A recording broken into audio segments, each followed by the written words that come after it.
Olá, começa agora mais um Trajetórias. No programa de hoje, nós recebemos o tabelião Sérgio Afonso Mânica, que acaba de receber o título de cidadão honorário de Porto Alegre. Sérgio, muito obrigada pela presença, bem-vindo aqui ao Trajetórias. Obrigado a você, quero saudar todos os telespectadores da TV Câmara e agradecer a sua oportunidade de estar aqui e poder falar um pouco sobre minha vida, sobre o título que recebi em homenagem como cidadão honorário de Porto Alegre. Muito Pois obrigado. Sérgio, esse título foi-lhe entregue por indicação do vereador Márcio Binzeli, do PDT, em sessão solene aqui na Câmara Municipal. Nesse estágio da sua vida, o que significa uma homenagem como essa? Bom, para mim remonta a quando eu vim a Porto Alegre, né? Porque eu vim muito jovem para cá, tinha 16 anos e meio de idade e passei minha juventude aqui para estudar. E como era oriundo de uma cidade pequena do interior, havia feito ginásio em Lajeado, o curso ginasial através de uma bolsa de estudos do governo do estado, naquela época do governador Leonel Brizola, que pagava, além do estudo, pagava alimentação em colégios de internato. E ela se mantinha até o fim do curso secundário, à época, que era dividido em ginásio e segundo grau, ou científico, ou clássico, ou contabilidade. Minha opção foi fazer o ginásio, né? Meus pais me colocaram num colégio interno de Irmãos Maristas, Colégio São José, da cidade de Lajeado, e terminado essa etapa, para fazer o curso científico, que a minha pretensão era ser engenheiro, teria que vir a Porto Alegre.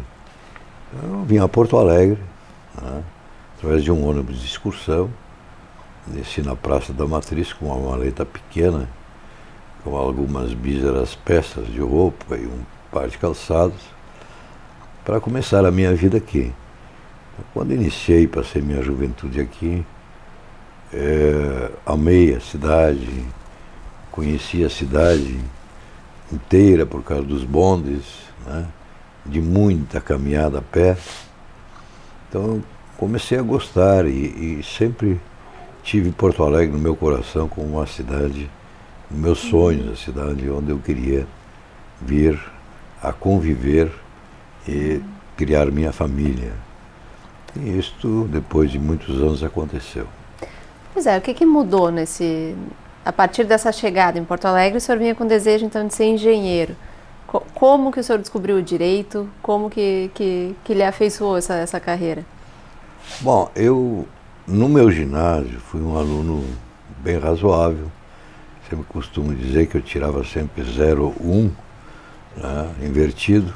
Ah, importante. Então, era um aluno aplicado, um aluno mas também fazia política estudantil.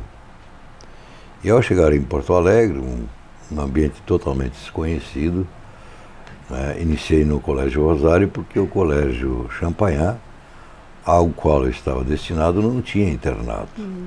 Tinha somente semi-internato. E como semi-internato eu não tinha onde comer. Então eu tinha que trabalhar para poder comer.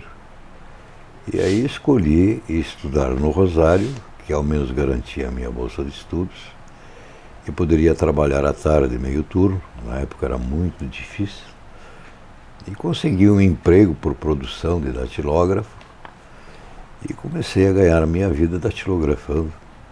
Tinha uma boa prática de datilografia na época, era razoável datilógrafo, e consegui, com isso, prover um pouco do meu sustento e poder continuar estudando. Naturalmente, no colégio, já logo bem no início, a prática da política estudantil, à época, era comum, apesar de nós estarmos iniciando um período militar, isso foi em 1964, foi exatamente em março de 1964, mas como vinha de uma escola de política estudantil no ginásio, naturalmente isso para mim foi como uma continuidade, né? E no Colégio Rosário, então, passei a ser representante da classe e tal, como era nos outros colégios, no Colégio São José, onde eu cheguei no ginásio a ser vice-presidente do Grêmio Estudantil. O colégio tinha ginásio e contabilidade. E naturalmente, com a facilidade que eu tinha, né, e a impossibilidade de fazer engenharia em função da ocupação de tempo que requeria o curso, naturalmente eu migrei para a área também onde eu tinha uma certa habilidade, que era o direito. Pois é, já em 1970, logo após a faculdade, o senhor passa no concurso para tabelião. Pois é, aí era o seguinte, à época, para a gente ser tabelião, não necessariamente tinha que ter o curso de direito completo. Podia estar cursando, ter terminado o segundo grau e fazer a inscrição e se submeter ao concurso público, né, para tabelião. E eu, pela prática que já tinha com meu pai, e de ter trabalhado depois, né, porque esse trabalho de datilógrafo foi no serviço notarial e de registro. Depois já foi eu prossegui. pegando a prática ali. Aí passei mais para a área política, onde eu fui convidado para trabalhar com um cargo de confiança na Secretaria de Economia da época, no segundo governo Meneghetti.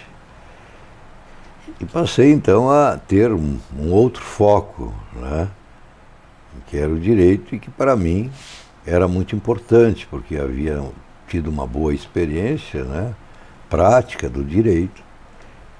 E para mim o fato do meu pai ser escrivão distrital e trabalhar na área do direito notarial e registral tornou-se assim, um sonho, né? Já foi uma inspiração. Eu lembro quando eu fiz 18 anos e fui me inscrever num concurso público para tabelião em São Sebastião do Caí. E eu cheguei lá, apresentei os documentos, eu não tinha me dado conta no edital que tinha que ter 21 anos. Aí o rapaz disse, você só tem 18, não pode se inscrever. Aí eu voltei e na primeira oportunidade que tive, quando eu completei 21 anos, eu me inscrevi no concurso. Foi o único concurso que fiz na minha vida, tirei o primeiro lugar.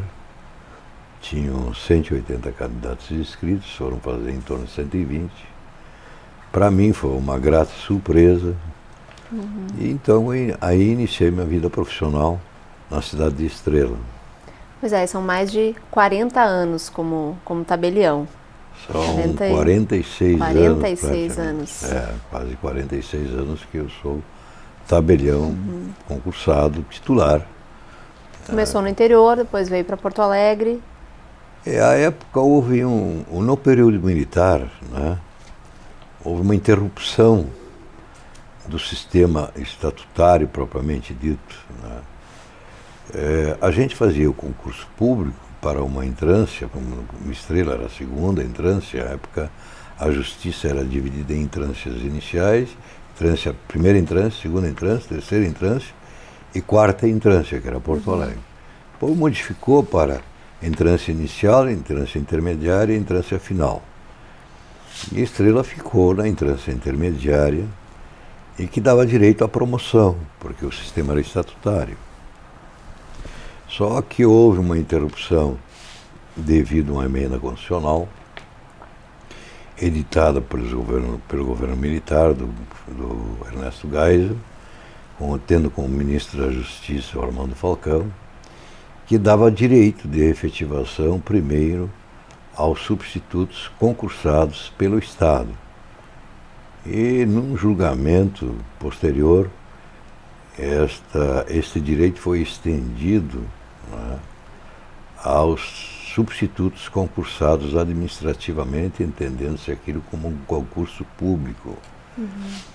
E isto fez com que as pessoas que tinham a expectativa de crescerem, ou mudarem, ou ascenderem a um lugar melhor, ficassem frustradas em função das efetivações que iam ocorrendo ao longo do tempo nos tabelionatos e ofícios de registro de maior complexidade e de cidades maiores.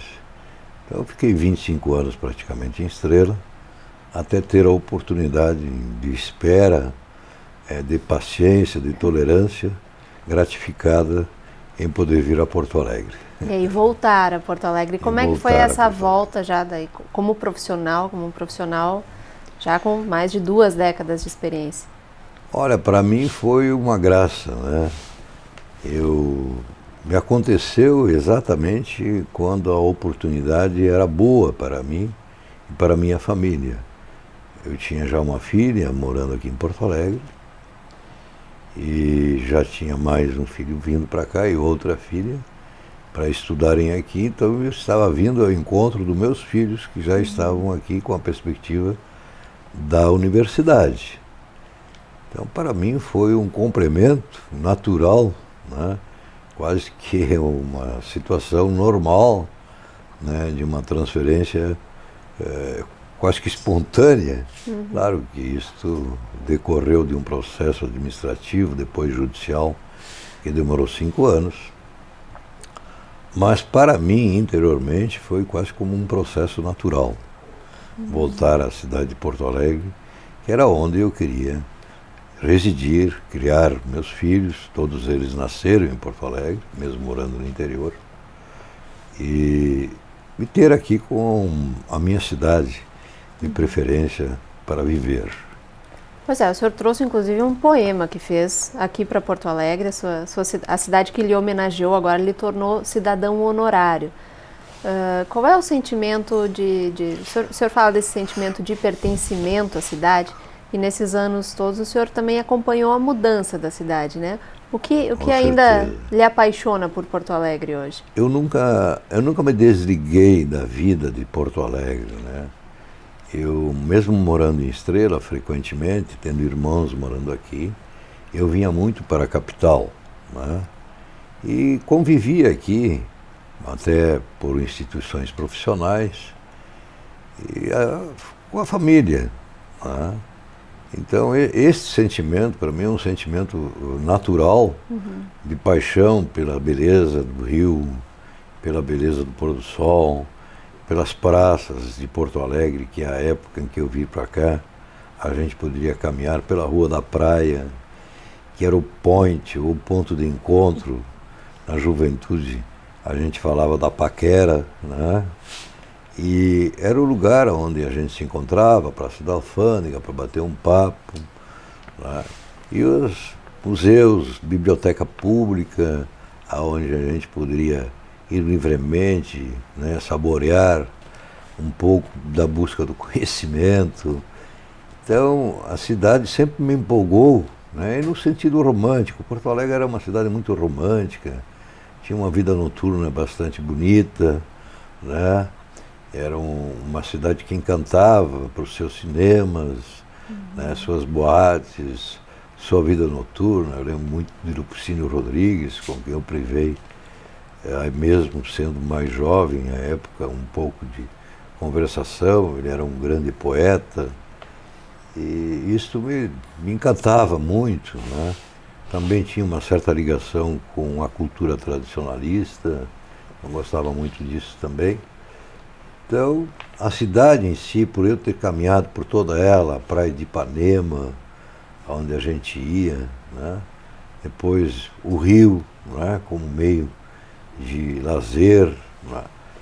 E também para poder atravessar o rio, ir na Praia da Alegria, que era outro lugar de bastante atrativo, de bastante lazer, né? Para quem morava aqui. Nós tínhamos uma vida muito livre em Porto Alegre, né? O bonde era um meio de transporte fabuloso, você ia a qualquer canto da cidade por um custo baixíssimo, né, de transporte coletivo, e um transporte muito agradável, porque era aberto, né? Como a cidade sempre foi uma cidade de um clima muito agradável, Porto Alegre, mesmo no inverno.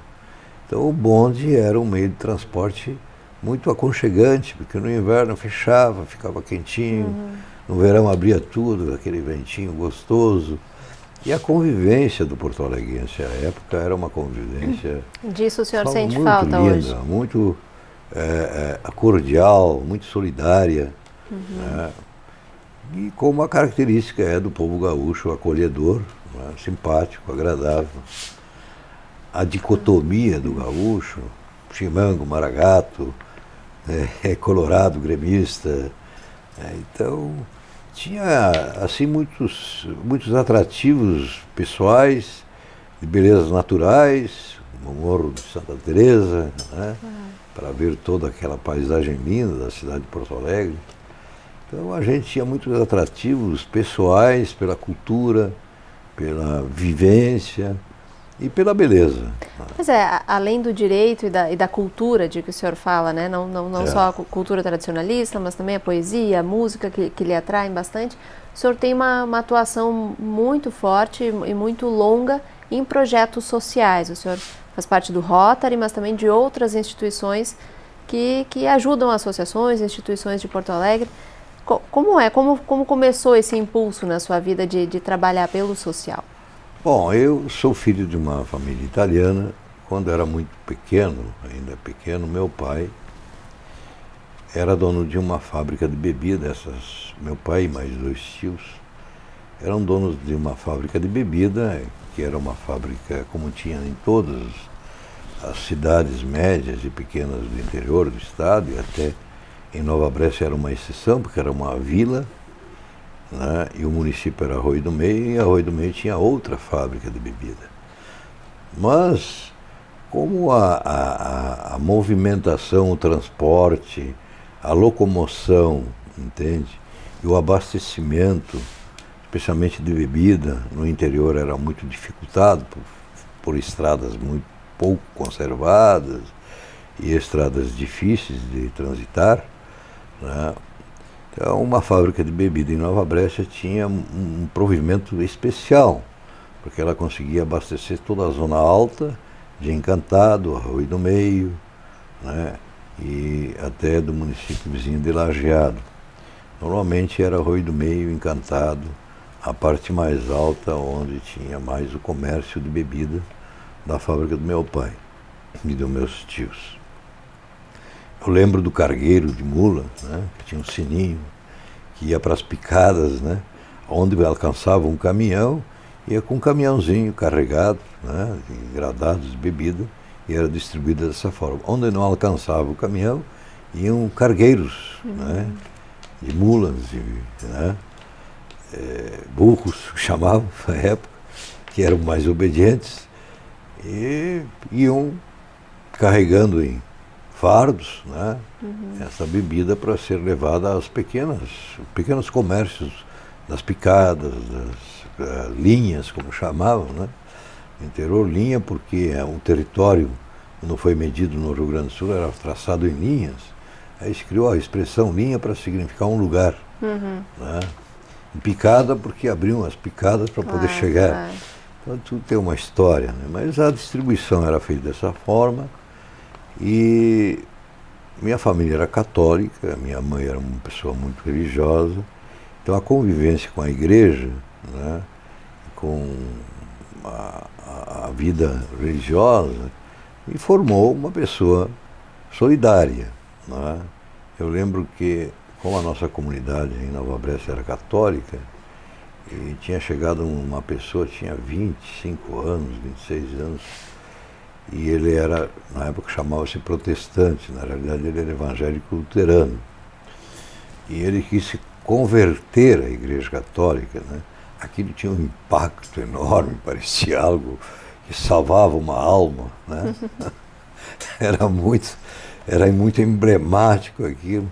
E eu participei disso com 5, 6 anos de idade, 7, né? Com o meu irmão mais velho, que também sabia catecismo, para catequizá-lo para a conversão para a Igreja Católica. São cenas, são fatos muito hilários até, mas interessantes na formação do caráter, né? E dessa, vamos dizer, dessa virtude de a gente se dedicar ao social. Né? Então, já na minha juventude, também pela participação política, né, eu criei a primeira coisa que me aconteceu de importante, de criação de algo, foi lá no ginásio nós criarmos em vez de criarmos uma entidade de Grêmio Estudantil, né, nós criamos um Grêmio Estudantil diferente. Né, criamos um Grêmio literário, né, geográfico, ou seja, era uma fórmula, né, de reunir os colegas para estudar, né, geografia, história e literatura. Né? Isso foi incentivado por um irmão marista, época, chamado Irmão Avelino. Gostava muito de música, era baixinho, uma pessoa interessante, um ser humano maravilhoso. E isto fez com que eu abrisse, né? Na infância já praticava isso, de falar em público. Então, me criou essa veia, né, de solidariedade. Estar em contato com as pessoas. E daí em também. diante eu sempre participei, fui presidente de muitas entidades, Sociedade Ginástica, presidente de Rotary, participei sempre de comunidades, entende? Então tinha muita atividade nessa área, projetos, né, para a integração escola com outras entidades. Então era uma coisa natural, que fluía ao natural isso de mim. Né? E quando eu vim a Porto Alegre, mantive esse contato, né? E começamos a trabalhar. Numa época que eu estive no Yacht Club, foi criado um projeto do qual eu participei também, que era um projeto maravilhoso, chamado Navega Porto Alegre, e que deixou de existir por questão política. À época, os prefeitos que incentivaram esse projeto, acho que tiveram muito mérito. Era um projeto de educação ambiental para as crianças de escolas municipais. Participávamos de yates clubes com barcos, né? Eu tinha uma pequena propriedade numa ilha, então servia de local para visitação, à disposição, né, das crianças e tal. E o município entrava com transporte, professores, para fazerem viagens pelo Guaíba e para aportarem algumas propriedades para fazer um estudo ambiental, verificarem a natureza, olharem a fauna, né? a fauna, os pequenos répteis, animais, entende? Que eram comuns, que são comuns nessas ilhas. Bom, e agora, como membro do Conselho de Cidadãos Honorários e Eméritos de Porto Alegre, o senhor com certeza vai poder novamente indicar projetos como este, trazer colaborações para a cidade. Já lá na minha juventude, quando eu estava em Porto Alegre, participei de algo que me pareceu assim, muito importante à época. O Antônio Augusto Fagundes, o Nico Fagundes, né, e o professor Kerbs, que era professor de folclore na Universidade Federal, né, em reuniões foi decidido criar o Instituto Gaúcho de Folclore, que existe até hoje. Né? E ali se montou a ideia de transformar o tradicionalismo em conhecimento científico, ou trazer para dentro do tradicionalismo a ciência, tá, do conhecimento da indumentária, da música, de todo o conjunto, né, de objetos formais, objetos substantivos da cultura gaúcha, né? A origem da bombacha, o xiripá, a bota, e isto foi transformado tudo em conhecimento científico para tirar aquela imagem de que o tradicionalista era burro, era grosso, né?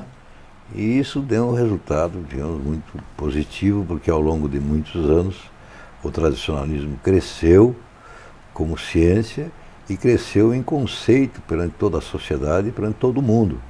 Hoje nós vemos CTGs organizados em todo mundo, devemos isso a muitos gaúchos que dedicaram a sua vida ao canto, ao estudo e à divulgação do tradicionalismo. Seu Sérgio, vou lhe propor, eu sei que tem bastante história para contar, mas infelizmente o nosso programa é curto. Vou lhe propor terminar o programa com o seu poema. Pois exatamente. Pois não, eu fiz no dia da homenagem, uma hora antes, pela graça que eu tenho de ter um pouco de poesia, eu pensei em homenagear Porto Alegre como? Pensando, vou homenagear da forma que eu me sinta mais feliz, escrevendo alguma coisa em homenagem a Porto Alegre. Eu fiz uma poesia em homenagem a Porto Alegre. A poesia diz assim: Porto Alegre, do estuário e lago Guaíba, do estuário, rio e lago Guaíba, da água corrente sempre mutante, que transita no tempo, que nunca vago acompanha o seu fluir sempre adiante. Porto Alegre dos encantos de suas praças, parques, monumentos, museus e história, que a todos seus cidadãos dá suas graças de um conviver feliz por amor e glória. Porto Alegre de seus heróis anônimos ou saudados, no pôr do sol que o saúda, como deuses do Olimpo, lembrando-os no seu estandarte. Estes teus soldados, na sua luta por esta terra amada, te deram este título distinto: muito leal e valerosa cidade de Porto Alegre. Tabelião Sérgio Afonso Mânica, mais uma vez, parabéns pelo título de cidadão honorário de Porto Alegre. Lhe agradeço a presença aqui no Trajetórias. Quem tem que agradecer sou eu, né, a benevolência, né, e mais, né, a tolerância com que eu fui acolhido aqui em Porto Alegre sempre.